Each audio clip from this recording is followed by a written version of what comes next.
पूज्य गुरु घासीदास बाबा की जय। गुरु बाबा हो तोरे महिमा है भारी, कौने लगा के सुनावा हो। मैं ज्ञानी कुछ नहीं जानवा के कंठ विराज हो। आके कंठ विराज हो बाबा के कंठ विराज, आके कंठ विराज। देखैया सुनैया रूम झूमना चैरस बरसा दे आज।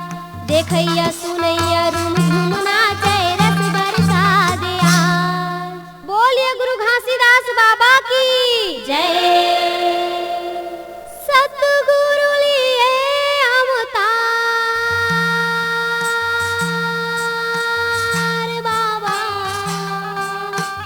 सतगुरु लिए अवतार, सतलोकी आए हो, सत्य ज्ञान पाए हो, गंगा बहाए सतोधार बाबा, गंगा बहाए सतोधार। सतगुरु लिए अवतार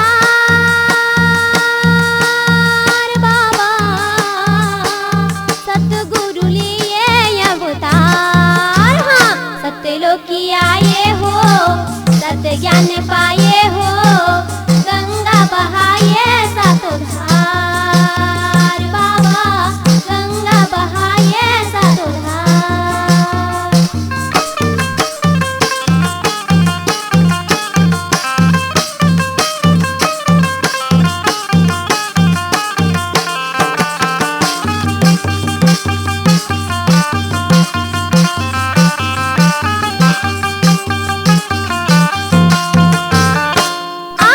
पहली धार है गिरकपुरी माँ जोड़ा खंभाला गड़ाए।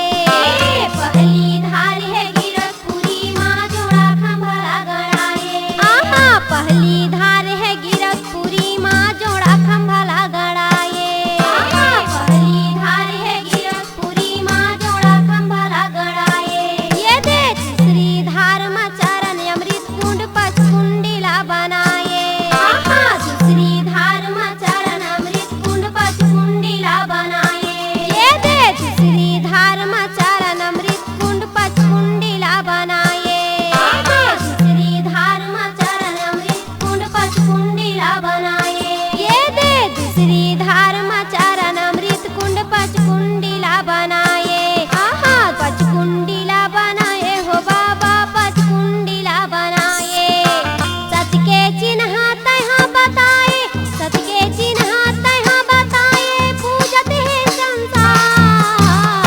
सतगुरु लिए अवतार बाबा, सतगुरु लिए अवतार। सत्य के चिन्ह तहाँ बताए, सत्य के चिन्ह तहाँ बताए, पूजत है संसार।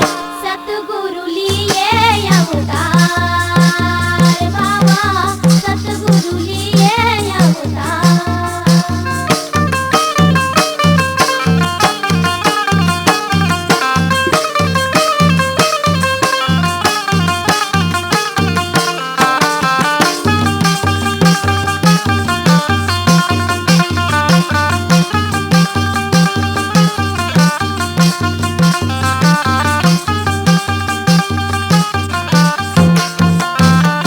आहा तीसरी धार में ज्ञानी ला ज्ञान के पाठ पढ़ाए। आहा तीसरी धार में ज्ञानी ला ज्ञान के पाठ पढ़ाए।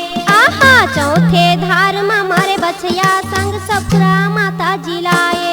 आहा चौथे धार में मारे बछिया संग सपुरा माता जी आए। आहा पांचवे